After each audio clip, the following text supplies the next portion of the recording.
Hello everyone, welcome back to my channel. This is Pramila Yadav. हम CDP discuss कर रहे हैं। सीडीपी में हम चाइल्ड डेवलपमेंट यानी बाल विकास का जो टॉपिक है वो आज करने वाले हैं। थोड़ी सी लंबी क्लास होने वाली है क्योंकि बाल विकास का जो कंप्लीट टॉपिक है वो आज की क्लास में हम डिस्कस करेंगे। हम देखेंगे टाइप्स ऑफ डेवलपमेंट, डेवलपमेंट के टाइप कौन कौन से होते हैं, स्टेजेस यानी अवस्थाएं कौन कौन सी होती हैं, हेरिडिटी और एनवायरनमेंट का किस तरह का इन्फ्लुएंस होता है डेवलपमेंट पर, डेवलपमेंट के प्रिंसिपल क्या क्या होते हैं, ग्रोथ और डेवलपमेंट में क्या क्या डिफरेंस होता है, ये सब हम आज की क्लास में डिस्कस करेंगे। सबसे पहले हम देखते हैं चाइल्ड डेवलपमेंट यानी बाल विकास। बाल विकास का जब हम अध्ययन करते हैं तो कहाँ से कहाँ तक की उम्र का अध्ययन करते हैं। बाल विकास का जब हम अध्ययन करते हैं तो 0 से 18 वर्ष तक के जो एज होती है बच्चे की उसका हम अध्ययन करते हैं। 18 साल से जो बड़ा होता है उसको हम अडल्ट मान लेते हैं, वयस्क मान लेते हैं, जो हमारी चाइल्ड साइकोलॉजी के अंडर नहीं आता है। बाल विकास का अध्ययन करना क्यों ज़रूरी है? क्योंकि बच्चे में जो चेंजेस आ रहे हैं, बच्चे में जो ग्रोथ हो रही है, बच्चे में जो वृद्धि विकास हो रहा है वो हर एक स्टेज में किस किस तरह का होगा, कौन कौन सी समस्याओं का सामना बच्चा करता है, उन समस्याओं को सुलझाने में, अपने एनवायरनमेंट के साथ एडजस्ट करने में हम बच्चे की मदद कर पाएँ। इसलिए चाइल्ड डेवलपमेंट का अध्ययन करना बहुत ज़रूरी होता है। बच्चे का चाइल्ड डेवलपमेंट है उसका कहाँ से कहाँ तक अध्ययन करेंगे, 0 से 18 वर्ष तक जो स्टडी होगी वो चाइल्ड डेवलपमेंट के अंदर आती है।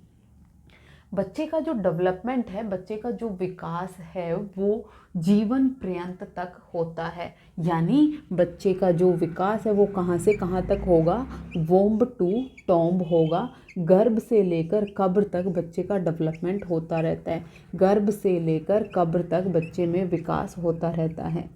जब बच्चा कंसेप्शन के टाइम माँ के गर्भ में आया तभी से बच्चे का शारीरिक विकास जो प्रोमिनेंट हमें देखने को मिलता है, बच्चे का कोग्निटिव डेवलपमेंट होना शुरू हो जाता है।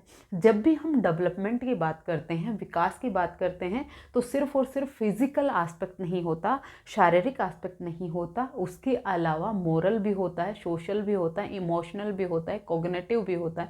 हर तरह के एस्पेक्ट की हम बात करते हैं। हम सबसे पहले देख लेते हैं टाइप्स ऑफ डेवलपमेंट, यानी टाइप्स ऑफ डेवलपमेंट यानी विकास के जो टाइप हैं वो कौन कौन से होंगे। पहला है फिजिकल। पहला कौन सा है? फिजिकल यानी शारीरिक। दूसरा आता है आपका कोग्निटिव यानी संज्ञानात्मक। थर्ड पर हम लेते हैं सोशल, सोशल यानी सामाजिक। फोर्थ आता है आपका मोरल यानी नैतिक। फिफ्थ आता है आपका इमोशनल यानी संवेगात्मक। और सिक्स्थ आता है आपका लैंग्वेज यानी भाषिक विकास। ये 6 मेन ब्रॉड एरियाज होते हैं, टाइप्स होते हैं जिसमें हम डेवलपमेंट की स्टडी करते हैं। जो डेवलपमेंट है बच्चे का वो सारे जितने भी एरिया होते हैं सारे एक दूसरे से रिलेटेड होते हैं, सारे इंडिपेंडेंट होते हैं, सारे इंटरडिपेंडेंट होते हैं, सारे एक दूसरे को प्रभावित करते हैं। यानी जो फिजिकल डेवलपमेंट है वो बच्चे का कोग्निटिव को भी प्रभावित करेगा, बच्चे के सोशल डेवलपमेंट को भी प्रभावित करेगा, मोरल को भी करेगा, इमोशनल को भी करेगा और लैंग्वेज को भी करेगा। कम या ज़्यादा प्रोपोर्शन हो सकता है लेकिन प्रभावित सभी को करता है। ऐसा नहीं होता है कि पहले बच्चे का फिजिकल डेवलपमेंट हो जाएगा, फिर इमोशनल होगा, फिर मोरल होगा, इस तरह से नहीं होता। सारे डेवलपमेंट एक साथ चलते हैं, सारे डेवलपमेंट एक साथ होते हैं, चाहे वो फिजिकल हो, चाहे वो सोशल हो, चाहे वो इमोशनल हो। जैसे हम देखें कुछ बच्चे अगर शारीरिक रूप से स्वस्थ नहीं है, फिजिकल डेवलपमेंट उनका अच्छा नहीं हुआ तो उनका पढ़ाई में भी मन नहीं लगेगा, उनका कोग्निशन भी अच्छा नहीं होगा। अगर स्वास्थ्य अच्छा नहीं है तो वो खेलने भी नहीं जा पाएगा, खेलने नहीं जाएगा तो बच्चे का सोशल डेवलपमेंट नहीं होगा। बच्चे के सोशल डेवलपमेंट के लिए प्लेग्राउंड है वो सबसे बेस्ट जगह होती है जहाँ पर बच्चे का सोशल डेवलपमेंट होता है। बच्चे का नैतिक विकास भी नहीं हो पाएगा जब वो ज़्यादा लोगों के साथ मिलेगा घुलेगा नहीं, उसे सही और गलत के बीच में डिफरेंस नहीं पता होगा। देखिए जो फिजिकल डेवलपमेंट है ये शारीरिक रूप से रिलेटेड होता है, यानी वृद्धि होती है, इसको हम ग्रोथ भी कहते हैं। क्या कहते हैं? ग्रोथ कहते हैं, वृद्धि होती है। बच्चे का जो फिजिकल डेवलपमेंट है वो मैच्योरिटी पर जाकर रुक जाता है। कहाँ पर? मैच्योरिटी यानी परिपक्वता पर जाकर, प्यूबरिटी पर जाकर, एडोलेसेंस तक जाकर, यानी 0 से 18 वर्ष तक जाकर एडोलेसेंस मैच्योरिटी पर जाकर रुक जाता है। फिर उसके बाद वृद्धि नहीं होती है, यानी बच्चे की जो हाइट का बढ़ना है वो 18 साल तक हो जाता है, उसके बाद नहीं होता है। तो जो बच्चे की ग्रोथ है, बच्चे का जो शारीरिक विकास है वो कहाँ तक होगा, 18 साल की उम्र तक होता है। फिर हम बात करें कोग्निटिव डेवलपमेंट। कोग्निटिव डेवलपमेंट बच्चे का प्री नेटल स्टेज यानी गर्भावस्था से शुरू हो जाता है और कहाँ तक चलता है, ये लाइफ लॉन्ग चलता रहता है। इसी तरह से सोशल, मोरल और इमोशनल और लैंग्वेज, सिर्फ और सिर्फ रुकता क्या है, ग्रोथ रुकती है, बच्चे का फिजिकल डेवलपमेंट रुकता है। फिर उसके बाद हम बात करें कि जो बच्चे का डेवलपमेंट है ये किसके कारण होता है। बच्चे का डेवलपमेंट है हेरिडिटी और इन्वायरमेंट दोनों का प्रोडक्ट होता है। दोनों के बीच में जब इंटरेक्शन होती है तब बच्चे का डेवलपमेंट होता है। क्या सिर्फ और सिर्फ हेरिडिटी और एनवायरनमेंट के कारण ही बच्चे का डेवलपमेंट होता है? ऐसा नहीं होता। उसके अलावा भी बहुत सारे फैक्टर होते हैं जो बच्चे के डेवलपमेंट को प्रभावित करते हैं। हेरिडिटी है, जो माता पिता के थ्रू बच्चे में जो करेक्टरिस्टिक आई, जो गुणसूत्र माता पिता के थ्रू बच्चे में ट्रांसफ़र हुए, वो हेरिडिटी होती, अनुवांशिकता होती। यानी बच्चे के माता पिता में जो करेक्टरिस्टिक थी, जो विशेषताएं थी, वो बच्चे में आ गई। वो कब आई? At the time of conception. जन्म से पहले ही जब कंसेप्शन होता है तभी बच्चे में वो करेक्टरिस्टिक आ जाती हैं। तो हेरिडिटी की जितने भी करेक्टरिस्टिक हैं वो बच्चे में बाय बर्थ मिलती हैं, जन्म से ही बच्चे में होती हैं। फिर हम बात करें इन्वायरमेंट। इन्वायरमेंट का मतलब है बच्चे के आसपास जितनी भी सारी चीज़ें हैं वो सब इन्वायरमेंट में आएंगी। चाहे बच्चे का फिजिकल इन्वायरमेंट हो, चाहे बच्चे का सोशल इन्वायरमेंट हो, चाहे बच्चे का न्यूट्रिशन हो, बच्चे को किस तरह का खान पान मिल रहा है, बच्चा किस तरह के एरिया में रह रहा है, बहुत ज़्यादा क्राउडेड सिटी में रह रहा है या फिर गाँव के एरिया में रह रहा है, पहाड़ी एरिया में रह रहा है या प्लेन एरिया में रह रहा है, ऐसे एरिया में रह रहा है जहाँ बहुत गर्मी है, यानी वहाँ का वेदर हो गया, वहाँ का क्लाइमेट हो गया, ये सब चीज़ें उसके एनवायरमेंट में आती हैं। ये सब चीज़ें बच्चे के विकास को प्रभावित करती हैं। इसके अलावा जो मैच्योरेशन है यानी जो परिपक्वता है वो भी बच्चे के डेवलपमेंट को प्रभावित करता है। मैच्योरिटी क्या होती है, परिपक्वता क्या होती है? जैसे जैसे बच्चे की उम्र बढ़ती है बच्चे की जो ट्रेट्स हैं उनका अनफोल्डिंग होना शुरू होता है। जैसे जब बच्चा 6 महीने का होता है तो एक तो उसका फिजिकल डेवलपमेंट हुआ, वो बैठना सीख जाता है। फिर उसके बाद बच्चा 1 साल का मैच्योर हुआ तो वो चलना सीख गया। फिर उसके बाद बच्चा साइकिल चलाना सीख गया। ये क्या है? ये मैच्योरिटी है। जैसे जैसे उम्र बढ़ रही है बच्चे का डेवलपमेंट हो रहा है। सिर्फ फिजिकल एस्पेक्ट में नहीं है, अगर हम कोग्निटिव एस्पेक्ट की बात करें तो भी बच्चे में मैच्योरिटी आती है। जैसे जीन पियाजेट ने अपनी 4 स्टेजेस बताई। सेंसरी मोटर स्टेज में बच्चा सेंसेस के थ्रू सीखेगा, प्री ऑपरेशनल में बच्चा इमिटेशन से सीखेगा, फिर कॉन्क्रीट ऑपरेशनल आएगी, उसमें बच्चा मूर्त वस्तुओं के साथ अंतः क्रिया करेगा, फिर बच्चा एब्स्ट्रैक्ट थिंकिंग करने लग जाता है। ऐसा नहीं होता कि इन्फेंसी में ही बच्चा एब्स्ट्रैक्ट थिंकिंग करने लगा। ऐसा किसके कारण हुआ? मैच्योरिटी के कारण हुआ। पहले बच्चा लेटा रहता था जन्म के टाइम, उसके बाद जब वो लगभग 1.5-2 साल का हुआ तो वो बहुत अच्छे से चलने लगा। ये किसके कारण हुआ? मैच्योरिटी के कारण हुआ। तो ये जो मैच्योरेशन है, जो परिपक्वता है, वो भी बच्चे के डेवलपमेंट को प्रभावित करती है। उसके अलावा हम बात करें लर्निंग, यानी जो अधिगम होता है वो भी बच्चे के डेवलपमेंट को प्रभावित करेगा। लर्निंग का हम मेनली कनेक्ट करते हैं कॉग्निशन से, यानी संज्ञान से, कि बच्चा पढ़ रहा है तो बच्चे का सिर्फ और सिर्फ संज्ञानात्मक विकास होता है। ऐसा नहीं होता है, बच्चे का सोशल डेवलपमेंट भी होता है। बच्चा समाज के लोगों के साथ अंतः क्रिया करना सीख रहा है, बातचीत करना सीख रहा है। हमारे घर कोई आ रहा है तो हम उसे किस तरह से ग्रीट करना है, तो ये क्या हो रहा है? ये बच्चे का सोशल डेवलपमेंट हो रहा है। बच्चा सही और गलत के बीच में डिफरेंस करना सीख रहा है। बच्चा अपनी रीजनिंग लगाना सीख रहा है, तो ये मोरल डेवलपमेंट हो रहा है। लेकिन ऐसा नहीं कि सिर्फ मोरल डेवलपमेंट हो रहा है, उसके साथ साथ जो कोग्निटिव डेवलपमेंट है वो भी मोरल डेवलपमेंट को प्रभावित कर रहा है। इसीलिए कहते हैं कि जितने भी टाइप के डेवलपमेंट हैं सभी एक दूसरे को प्रभावित करते हैं। तो मैच्योरेशन भी डेवलपमेंट को प्रभावित करेगी और लर्निंग भी बच्चे की जो डेवलपमेंट है उसको प्रभावित करती है। फिर उसके बाद हम देखें बच्चे का सोशियो इकोनॉमिक बैकग्राउंड। बच्चे का सोशियो इकोनॉमिक बैकग्राउंड यानी बच्चे का सामाजिक और आर्थिक बैकग्राउंड कैसा है वो भी बच्चे के डेवलपमेंट को प्रभावित करता है। फिर उसके अलावा बच्चे का कल्चरल बैकग्राउंड, कल्चरल यानी सांस्कृतिक बैकग्राउंड है, वो भी बच्चे के डेवलपमेंट को प्रभावित करता है, बच्चे की हेरिडिटी तो करेगी ही करेगी, बच्चे के कैसा एटीट्यूड है, कैसी इंटेलिजेंस है, कैसा एप्टीट्यूड है, कैसा इंटरेस्ट है, ये सब चीज़ें बच्चे के डेवलपमेंट को प्रभावित करती हैं। फिर आपने देखा होगा जब आप डेवलपमेंट के बारे में पढ़ते हैं, नेचर वर्सेस नर्चर डिबेट होती है। नेचर का मतलब होता है प्रकृति, नर्चर का मतलब होता है वातावरण। नेचर वर्सेस नर्चर डिबेट क्या है? Nature versus nurture. कई बार क्वेश्चन पूछा गया है, इसीलिए मैंने बताना जरूरी समझा। नेचर का मतलब होता है प्रकृति और ये होता है पोषण। प्रकृति डायरेक्टली रिलेटेड होती है हेरिडिटी से और नर्चर डायरेक्टली रिलेटेड होता है एनवायरनमेंट से।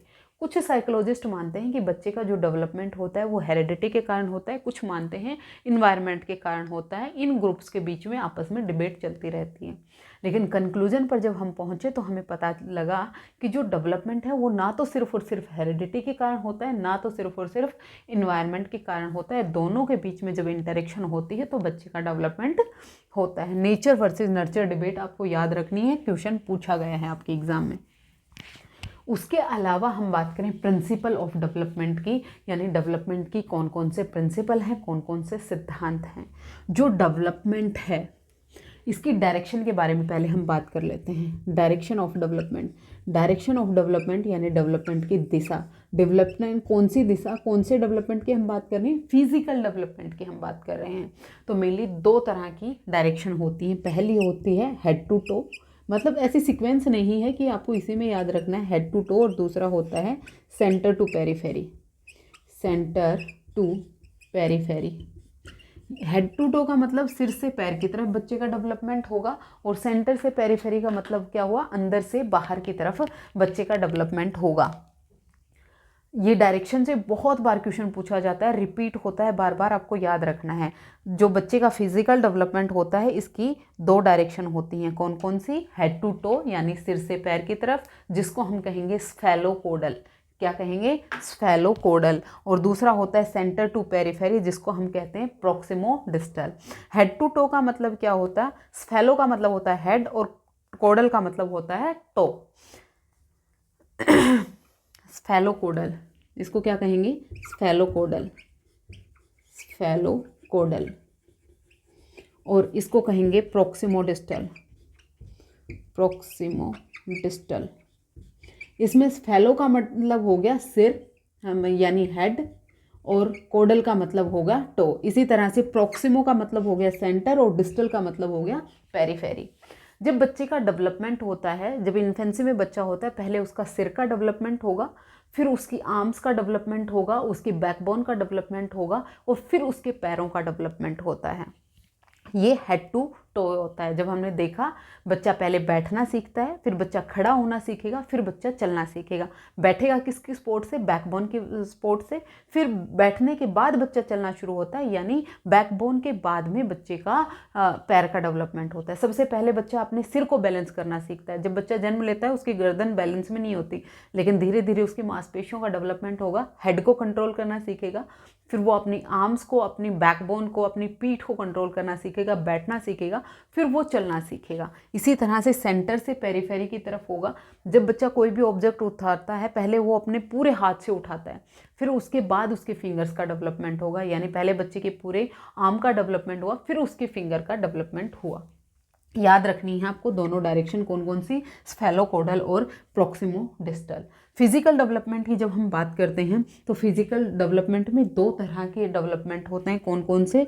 मोटर और फाइन, ग्रोस और फाइन। ग्रोस मोटर डेवलपमेंट और फाइन मोटर डेवलपमेंट।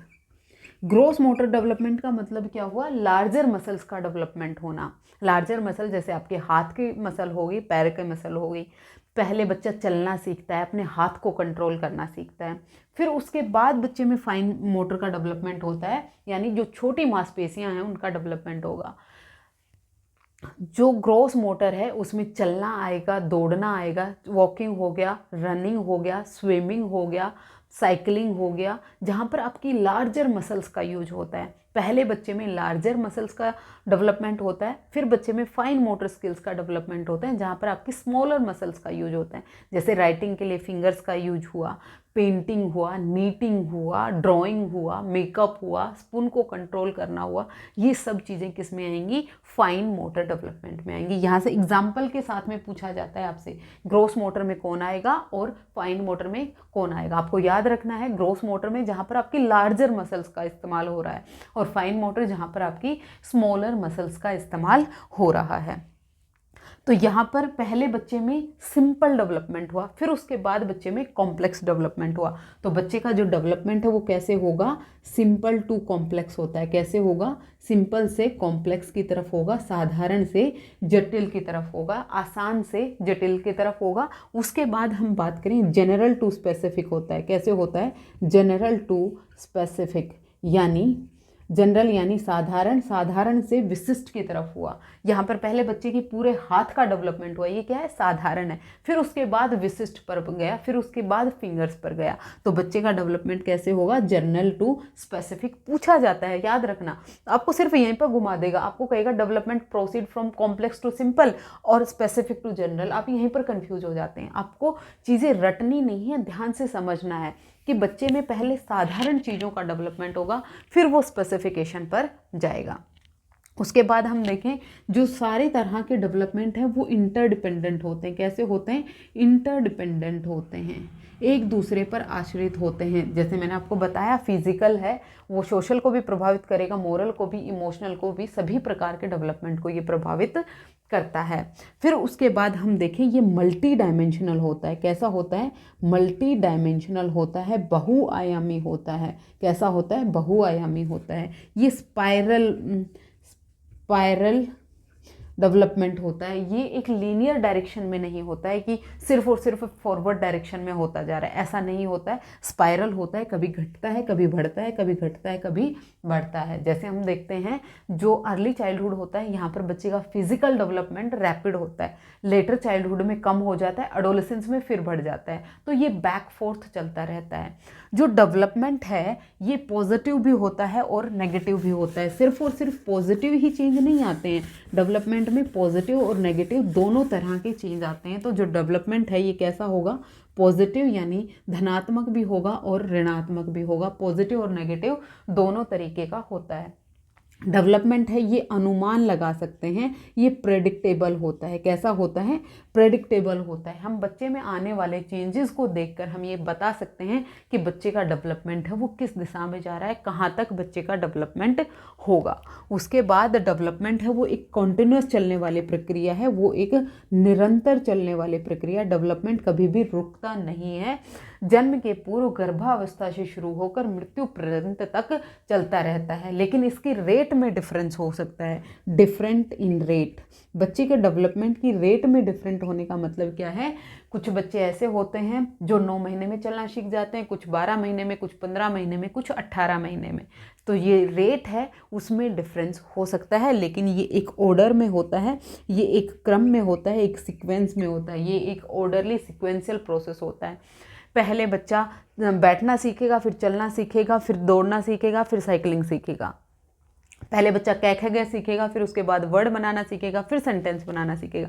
कैसे होता है? एक क्रम में होता है। रेट में डिफरेंस हो सकता है, कोई जल्दी सीख जाता है, कोई धीरे सीखता है, लेकिन क्रम इसका क्या रहता है? सेम होता है। क्रम कभी भी चेंज नहीं होता है। जो डेवलपमेंट है ये मैच्योरिटी और लर्निंग दोनों के कारण होता है। ये प्रिंसिपल थे, मैंने बहुत डिटेल में आपको समझाया। अभी ये जो हम पूरा टॉपिक हमने कवर करना है, इसीलिए मैं आपको जल्दी जल्दी करवा रही हूँ। उसके बाद हम देखें ग्रोथ और जो डेवलपमेंट है इसमें क्या डिफरेंस होता है। ग्रोथ और डेवलपमेंट में किस तरह का डिफरेंस होता है? जैसे मैंने आपको बताया, ग्रोथ है ये एक नैरोवर टर्म होती है, ग्रोथ है ये एक नैरोवर टर्म होगी, और डेवलपमेंट है इसमें ग्रोथ भी इंक्लूडेड होती है। डेवलपमेंट में ऑल एस्पेक्ट ऑफ चेंजेस आएंगे, ऑल एस्पेक्ट ऑफ चेंजेस, यानी चाहे हम फिजिकल की बात करें, चाहे कोग्निटिव की, चाहे सोशल की, चाहे मोरल की, चाहे इमोशनल की, चाहे लैंग्वेज की, सारे एस्पेक्ट ऑफ चेंजेस किसमें इंक्लूड होते हैं, डेवलपमेंट में होते हैं। लेकिन ग्रोथ है ये सिर्फ और सिर्फ किससे रिलेटेड होती है, ये सिर्फ और सिर्फ फिजिकल एस्पेक्ट से रिलेटेड होती है। ग्रोथ है ये मैच्योरिटी पर जाकर रुक जाती है। कहाँ पर जाकर, मैच्योरिटी पर जाकर रुक जाती है। जब बच्चा अडोलेसेंस, जब बच्चा किशोर आ जाता है, यानी 18 वर्ष की उम्र में जाकर ये रुक जाती है। लेकिन डेवलपमेंट है ये जीवन पर्यंत चलता रहता है। कैसे चलता रहता है, जीवन पर्यंत तक चलता रहता है, ये रुकता नहीं है, ये स्टॉप नहीं होता है। जो ग्रोथ होती है ये क्वांटिटेटिव होती है, यानी ये मात्रात्मक होती है। इसको आप माप सकते हैं, इसको आप तोल सकते हैं। बच्चे की हाइट कितनी बड़ी, बच्चे का वजन कितना बढ़ा, ये किसके कारण हुआ, ग्रोथ के कारण हुआ। इसको मेजरेबल होती है, मतलब इसका आप मापन कर सकते हैं। लेकिन डेवलपमेंट को आप मेज़र नहीं कर सकते हैं। डेवलपमेंट में सिर्फ और सिर्फ आप ये अनुमान लगा सकते हैं कि बच्चे में इतना डेवलपमेंट हुआ होगा। बच्चे में जो चेंजेस आ रहे हैं, बच्चे में जो चेंजेस आए, बच्चे के बिहेवियर में चेंज देखकर हम ये अनुमान लगा सकते हैं कि बच्चे का डेवलपमेंट इतना हुआ होगा, बच्चे में इतने चेंज आए होंगे। लेकिन एग्जैक्टली हम इसको नहीं माप सकते कि बच्चे में कितना चेंज आया होगा। ग्रोथ और डेवलपमेंट से रिलेटेड क्वेश्चन भी आपके एग्जाम में बहुत बार पूछा जाता है। आपको याद रखना है, ग्रोथ है ये मैच्योरिटी पर जाकर रुक जाएगी, सिर्फ और सिर्फ फिजिकल एस्पेक्ट से रिलेटेड होती है। ग्रोथ है ये एक नैरोवर टर्म होती है। ग्रोथ है एक छोटे से सर्कल में आ जाएगी। ग्रोथ को हम क्या कहते हैं, वृद्धि कहते हैं, वृद्धि। लेकिन जो डेवलपमेंट है ये एक बड़ा एस्पेक्ट होता है। यहाँ पर आएगा आपका विकास, यानी जो डेवलपमेंट है वो अपने आप में वृद्धि को समाहित रखता है। वृद्धि है वो विकास में समाहित होती है, लेकिन विकास है वो वृद्धि में समाहित नहीं होता है। ये आपको याद रखना है। अब हम बात करते हैं हेरिडिटी एंड एनवायरनमेंट की। हेरिडिटी आनुवंशिकता, आनुवंशिकता और वातावरण। वातावरण, आनुवंशिकता है ये बाय बर्थ प्रेजेंट होती है, बाय बर्थ प्रेजेंट होती है। जब बच्चे का जन्म हुआ तभी से आनुवंशिकता, जो बच्चे के माता पिता की जो विशेषताएं हैं वो बच्चे में आई, वो बाय बर्थ होती हैं। लेकिन ये आफ्टर बर्थ डेवलप होती है। वातावरण है ये आफ्टर बर्थ होता है, ये डेवलप किया जाता है। ये इंटरनल होता है। कैसा होता है, इंटरनल होता है, यानी आंतरिक होता है। लेकिन जो वातावरण है ये कैसा होता है, एक्सटर्नल होता है, ये बाह्य रूप से होता है। जो हेरिडिटी है उसके कारण बच्चे के आई का कलर, हेयर का कलर, बच्चे की हाइट, बच्चे का कलर गोरा है, काला है, बच्चा लंबा है, छोटा है, बच्चे की आई का कलर कैसा है, हेयर का कलर कैसा है, ये सब चीज़ें किसके कारण आती हैं, हेरिडिटी के कारण आती हैं। हालांकि इंटेलिजेंस भी हेरिडिटी के कारण आती है, लेकिन इन्वायरमेंट के कारण बच्चे में क्या आता है, बच्चे को किस तरह के न्यूट्रिशन मिल रहे हैं, किस तरह का भौतिक वातावरण बच्चे को मिल रहा है, बच्चे के माता पिता बच्चे को किस तरह की चीज़ें सिखा रहे हैं, ये सब किस में आता है, वातावरण में आता है। कोई भी टाइप का डेवलपमेंट हो, चाहे वो फिजिकल हो, चाहे वो कोग्निटिव हो, चाहे वो सोशल हो, हर किसी में हेरिडिटी और इन्वायरमेंट दोनों का रोल होता है। हो सकता है कि इन्वायरमेंट ज़्यादा डोमिनेट कर रहा हो और हेरिडिटी कम कर रही हो। जैसे अभी मैंने आपको कहा कि बच्चे की जो हाइट होती है वो हेरिडिटी डिटरमाइन करती है कि बच्चे की हाइट कितनी होगी।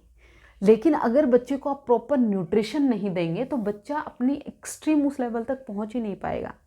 हेरिडिटी ये डिटरमाइन करती है कि बच्चे का डेवलपमेंट कितना होगा। जैसे मैं आपको एग्जांपल से बताऊं, हेरिडिटी ये डिटरमाइन करेगी कि बच्चे की जो हाइट है वो 5 फीट 4 इंच तक जाएगी। ये हेरिडिटी ने बताया, इससे ज़्यादा नहीं जाएगी, लिमिट डिसाइड करती हेरिडिटी ने। लेकिन इन्वायरमेंट क्या करेगा, इन्वायरमेंट रोल प्ले करेगा 5-4 हाइट तक पहुँचाने में। अगर बच्चे को आप न्यूट्रिशन नहीं देंगे, अच्छी डाइट नहीं देंगे, तो बच्चा 5-4 तक पहुँच ही नहीं पाएगा।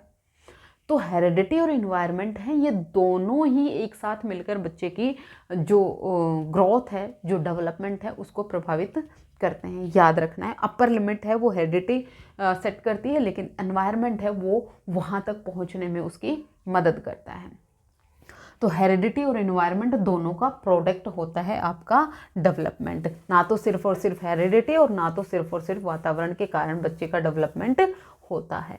अब हम देखते हैं स्टेजेस ऑफ डेवलपमेंट क्या है। स्टेजेस हैं मेनली, हम 5 स्टेजेस पढ़ते हैं। इन्फेंसी, पहले हम प्रीनेटल पढ़ लेते हैं। प्रीनेटल, यानी प्रसव पूर्व अवस्था, प्रसव पूर्व अवस्था। फिर आती है इन्फेंसी यानी शैशव अवस्था, इसको क्या कहेंगे, शैशव अवस्था, शैशव अवस्था। फिर आता है आपका अर्ली चाइल्डहुड, अर्ली चाइल्डहुड यानी प्रारंभिक बाल्यावस्था।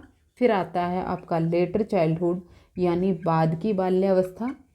और फिर आता है आपका एडोलेसेंस यानी किशोर अवस्था। प्रसव पूर्व अवस्था होती है ये कंसेप्शन से लेकर, कंसेप्शन टू बर्थ, बच्चा जब माँ के गर्भ में आया तब से लेकर जन्म तक का जो टाइम पीरियड होता है वो प्री नेटल स्टेज होता है। मेनली ये 0 से 9 मंथ तक का होता है। फिर उसके बाद आती है इन्फेंसी, शैशवावस्था 0 से 2 वर्ष तक। अर्ली चाइल्डहुड 2 से 6 साल तक, 6 से 12 लेटर चाइल्डहुड और 12 से 18 किशोर अवस्था, एडोलेसेंस। आपको टाइम पीरियड याद रखना है। दूसरी बात जो आपके एग्जाम में पूछी गई है, इनके बीच में कोई एक फिक्स लाइन नहीं होती है, एक मोमेंट नहीं होता है कि 2 से 6 साल तक का बच्चा अर्ली चाइल्डहुड में आएगा, फिर 6 से 12 तक का बच्चा लेटर चाइल्डहुड में। कोई एग्जैक्ट, कोई डेफिनेट लाइन नहीं होती, कोई मोमेंट नहीं होता है, इनके बीच में ट्रांजिशन होता है। यानी हो सकता है कुछ बच्चे 6 साल की उम्र तक अर्ली चाइल्डहुड की कैरेक्टरिस्टिक दिखा रहे हैं, कुछ बच्चे 5 साल तक ही दिखाते हैं, कुछ बच्चे 7 साल तक भी अर्ली चाइल्डहुड की कैरेक्टरिस्टिक दिखाते हैं। तो इनके बीच में कोई एग्जैक्ट लाइन नहीं होती है, आपको याद रखना है। प्री नेटल स्टेज से ज़्यादा क्वेश्चन नहीं पूछे जाते हैं, ज़्यादा क्वेश्चन पूछे जाते हैं अर्ली चाइल्डहुड और एडोलेसेंस से। देखिए, जब बच्चा इन्फेंट होता है, इन्फेंसी में जब बच्चा आता है, बच्चे का फिजिकल डेवलपमेंट बहुत रैपिड होता है। यहाँ पर बच्चे का क्या होता है, फिजिकल डेवलपमेंट है वो बहुत रैपिड होता है। लगभग जो ग्रोथ बच्चे की जन्म के टाइम है इन्फेंसी में 2 वर्ष तक उस हाइट का वो डबल हो जाता है। यानी जो जन्म के टाइम बच्चे की जो हाइट थी उस हाइट का डबल हो जाता है वो 2 साल में। इस 2 साल में बच्चे में बहुत सारे फिजिकल डेवलपमेंट होते हैं। जब जन्म के टाइम बच्चा ना तो अपने हेड को कंट्रोल कर पा रहा है, ना बैठ पा रहा है, ना चल पा रहा है, इन 2 सालों में बच्चा अपने हेड को भी कंट्रोल कर लेगा, अपने हाथों को भी कंट्रोल कर लेगा, पैरों को भी कंट्रोल करने लग जाएगा, बोलना भी सीख जाता है, वोकैब भी उसकी आ जाती है, वो अपने आसपास के लोगों को जानने भी लग जाता है, यानी एक छोटा सा सोशल सर्कल भी बना लेता है, अपनी जो फीलिंग्स हैं उनको भी एक्सप्रेस करने लग जाता है। तो यहाँ पर बच्चे में बहुत सारे चेंज होते हैं, रैपिड डेवलपमेंट होता है इन्फेंसी में बच्चे का, जब बच्चा 0 से 2 साल का होता है। जब बच्चा जन्म लेता है तो बच्चे में फिजिकल और कोग्निटिव डेवलपमेंट होता है। प्रसव पूर्व अवस्था में फिजिकल और कोग्निटिव डेवलपमेंट बच्चे का होता है, लेकिन जब बच्चा जन्म लेता है, जन्म लेने के बाद जब वो अपने माता पिता, अपने केयर गिवर के आसपास आता है तो वहाँ पर बच्चे का सोशल डेवलपमेंट होने लगता है, बच्चे का लैंग्वेज डेवलपमेंट होता है। लगभग 12 महीने में जब बच्चा आता है, 12 मंथ का जब बच्चा आता है तो वो अपना एक से 2 वर्ड हैं वो बोलने लग जाता है। तो यहाँ पर बच्चे की भाषा का डेवलपमेंट भी हुआ। लगभग जब बच्चा 4 साल में आएगा ना, जब बच्चा अर्ली चाइल्डहुड में आएगा, 4 साल का बच्चा है, ये अपनी सारी फीलिंग्स, सारी बात एक्सप्रेस करने लग जाता है। ये मतलब ये अडल्ट की तरह अपनी बात रखने लग जाता है जब बच्चा 4 साल में आ जाता है। लेकिन जब बच्चा इन्फेंसी में होता है तो 272 वर्ड की वोकैब हो जाती है बच्चे की इन्फेंसी में, ये माना गया है। तो इन्फेंसी है, इसमें बच्चे का फिजिकल डेवलपमेंट भी होगा, कोग्निटिव भी होगा, सोशल भी होगा। और जब बच्चा जन्म लेता है तो वो ना तो मोरल होता है ना ही इमोरल होता है, सही और गलत का ज्ञान यहाँ पर नहीं होता है, वो इमिटेशन से चीज़ें करता है। किस तरह का किसी पर्टिकुलर सिचुएशन में कोई सामने वाला किस तरह से रिएक्ट कर रहा है वो भी ऐसे ही रिएक्ट करता है।